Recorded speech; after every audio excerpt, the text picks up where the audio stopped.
We didn't actually have stands at this race. Just like professional sports right now, I added in the crowd noise. The story for this race goes back to when I was in high school and I read about a guy named Steve Spence, who at the time had broken 5 minutes in the mile for a record 33 consecutive years. I still had never broken 5 yet, but I knew I could do it at some point. So, once I was finally able to do it, I made it a lifelong goal to see how many years in a row I could continue to run under 5 minutes for a mile. So what you are about to watch is my first attempt in 2020 for what would be the 10th year in a row. My friend Jack and I trained together for this race, and we will be working together to make sure we both are under that 5-minute mark. You'll also get to see some great views throughout the race. Shout out to my brother Zach for helping us out and getting that drone footage. Okay, without further ado, here's my first attempt in 2020 at a sub 5 mile. Runner set, go! Throughout the race, I'm going to give insight into our race plan, how we were able to execute it, and what we were thinking throughout the race. First, our race plan involved coming through each 400 split in a certain time. The plan was to go 73, 75, 77, and then a 74 would get us under 5 minutes. So, for our first 400 of 73, we need to be coming through 200 at about 36 seconds. Our friend Zach was able to be at the 200 mark to give us our time, and we're about to hear him yell 35 as we cross, so we know we are in good shape to come through 400 before 73 seconds.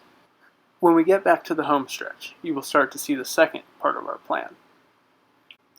As you can tell, I have been leading the first 400. We wanted to try to alternate laps to make it so one person wasn't leading the entire way. So now you will see Jack make the pass, and as we come through 400, we're right on pace at 73 seconds.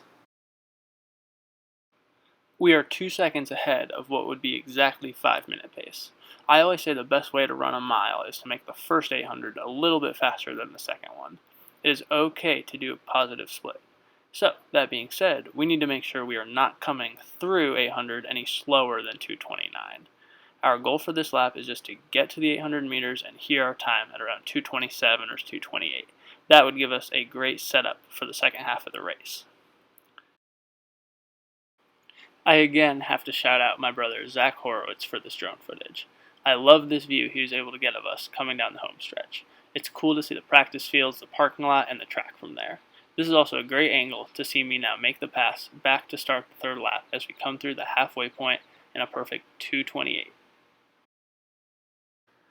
The hardest part of our plan comes up here on the third lap. With switching off leading duties, we weren't sure how to do the third lap, especially when we know the last 300 to 400 meters is on your own. We wanted to make it fair and at the same time help each other to the common goal of breaking 5 minutes. The best way was for each person to lead 200 meters, and then once we hit that final 400, it's every man for themselves. The thing I did like about this, though, is that in a mile, the third lap is almost always the slowest lap. So I felt like if we both were able to pass the other, it would help push the pace for the entire lap and help the part of the race where we needed it the most. I led the first 200 of the lap, and now Jack has already settled into the lead, as we have 600 meters left to go in the race. For me personally, I'm just thinking about trying to get to 300 meters to go so I can start to gear up for my final kick. Jack and I both know to give us the best chance to break 5, we need to hear a time faster than 3:45 coming through 1200 meters. That way, as long as we run a last lap of 75, we'll be under 5 minutes. Based on the first 800 split, I know we have a good chance to be under 5 minutes, but we had to make sure to have a good third lap to stay on pace. We come through 1200 meters perfect, right at 3:44, and now we just have to finish strong.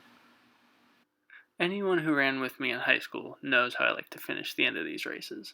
Instead of just waiting for a last-second kick that lasts only 100 meters, I always like to have more of an elongated kick that starts with about 300 meters to go.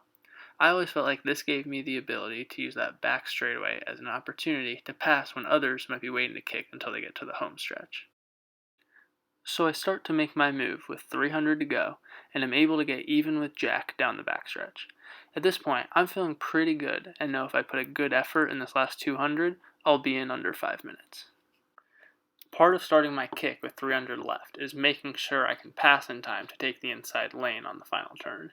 I'm able to successfully make the pass and get on the inside, and now it's just about emptying the tank this last 150 meters to try and break 5 minutes. With only 100 meters to go, I like my chances of breaking 5. I have now extended a small lead, not knowing how far Jack is behind me. but knowing he has great speed and he could be coming up on me any second, so I really have to give everything I got these last 30 meters. I am so close to the finish. I felt like we ran a great race and executed really well, and now it's just about hearing that time. Here you can see again our strong finishes. I come in at 4:55 and Jack's just a couple seconds behind at 4:57 as we are both able to break 5 minutes. We are post 5-minute mile attempt. We got Josh coming in at 4:55, Jack 4:57. I'll get the splits up there for you in a second. And the great crowd turnout. What's up, guys? Thanks for coming.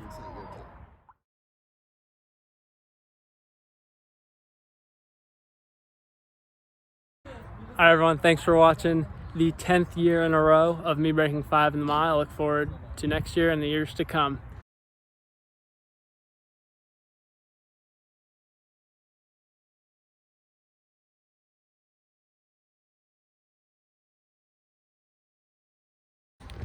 We're breaking 5. This is how it's done. Sub 5. That's right. Record pace. Oh, now we're picking it up, huh?